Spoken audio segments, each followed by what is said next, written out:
इन बच्चों, कैसे हो आप लोग?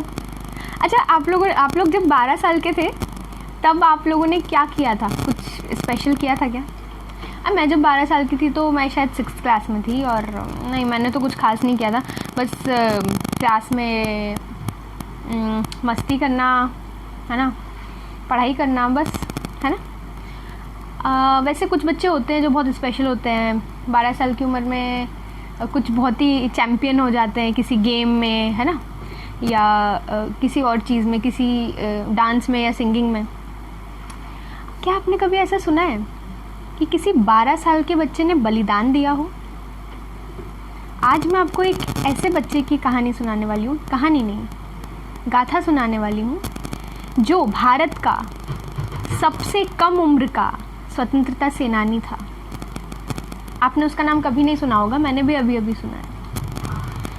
बाजी राउत। उड़ीसा के एक छोटे से गांव से ये बच्चा आता था। इसके मन में देशभक्ति कितनी कूट कूट कर भरी हुई थी, ये आपको पता चल जाएगा। लेकिन जब मैं तो 12 साल की थी, मुझे नहीं लगता कि मेरे अंदर देश के प्रति संवेदना थी, मुझे नहीं याद आता। खैर, 10 अक्टूबर 1938 की बात है। अंग्रेज़ों का तो काम था दहशत फैलाना, जो प्रदर्शनकारी होते थे उन लोगों को डराना धमकाना। ये हम लोग बहुत बार देख चुके हैं, ये मुझे बताने की ज़रूरत नहीं है। तो एक बार की बात है, 10 अक्टूबर 1938 को अंग्रेज़ पुलिस ने उड़ीसा के भुवनेश्वर में कुछ लोगों को गिरफ्तार करके लेकर आ गई थी। ठीक है, जो प्रदर्शन कर रहे थे तो कुछ लोगों को गिरफ्तार कर लिया था। अब क्या हुआ कि प्रदर्शनकारी जिनको गिरफ्तार किया था ना, उनको रिहा करने की मांग जो है वो जनता करने लग गई, जो दूसरे प्रदर्शनकारी थे। ठीक है, तो पुलिस ने क्या किया कि जो प्रदर्शन कर रहे थे उन पे गोली चलाना शुरू कर दिया। ठीक है, बताया है ना मैंने कितने कायर थे अंग्रेज़, गोली चलाने के अलावा इनको कुछ आता नहीं था। तो पुलिस ने गोली चलाई, 2 लोगों की जान चली गई, शहीद हो गए। लोगों का जो गुस्सा था वो बढ़ता जा रहा था। ठीक है, तुमने हमारे गिरफ्तार कर लिए प्रदर्शनकारियों को, 2 लोगों को मौत के घाट उतार दिया। लोगों के बढ़ते गुस्से को देखकर पुलिस ने, वहाँ एक नदी थी, ब्रह्मणी नदी, तो इतने कायर थे कि लोगों का गुस्सा जो है उससे डर गए और बोले कि यार भागो यहाँ से। ठीक है, तो वहाँ एक नदी थी, नदी को क्रॉस करो तो दूसरा एरिया आ जाता था, दूसरी ओर जाने का प्रयास किया उन्होंने, वो नदी को पार करके। अब नदी को पार कौन करवाएगा ये बताओ मुझे? नदी को का पार कोई नाविक ही करा पाएगा ना, जो नाव चलाता है। तो 11 अक्टूबर को ये नदी किनारे पहुंचते हैं। ठीक है, बरसात हो रही है।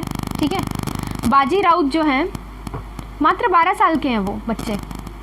ठीक है, वो नदी तट पर थे, नाव के साथ थे। ठीक है, उन्हें हुक्म दिया पुलिस वालों ने कि चलो हमको पार करवा दो जल्दी से फटाफट।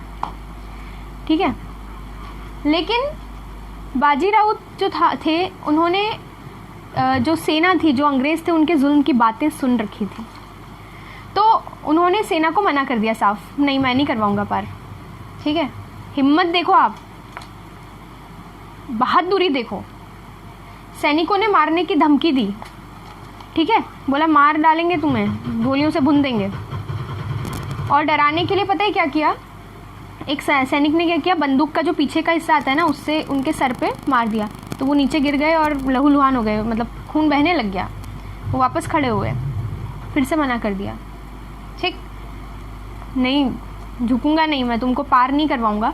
और उन्होंने उन अंग्रेज़ों को नदी पार करवा कर झुकने के बजाय ये ज़्यादा बेहतर समझा कि मैं यहाँ बलिदान दे दूँ। ठीक है, और उन्होंने नहीं करवाई पार। और कायर जो सैनिक थे, उन लोगों ने बाजी राउत जी के ऊपर गोलियों की बरसात कर दी। और उनके साथ और भी बच्चे थे, वो थे लक्ष्मण मलिक, फागू साहू, हर्षी प्रधान और नाता मलिक। ये उड़ीसा में रहने वाले ये जो बच्चे थे, इन बच्चों ने बलिदान दिया है देश के स्वाभिमान के लिए।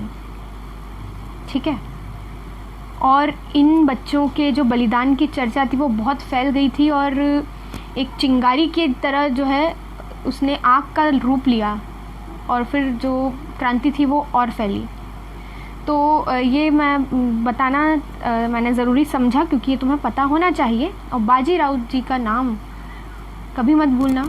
और उड़ीसा की धरती पर जन्मा ये बालक जिन्होंने भारत की आत्मनिर्भरता और स्वाभिमान पर आँच नहीं आने दी और झुके नहीं वो। जय हिंद, जय भारत, जय जगत।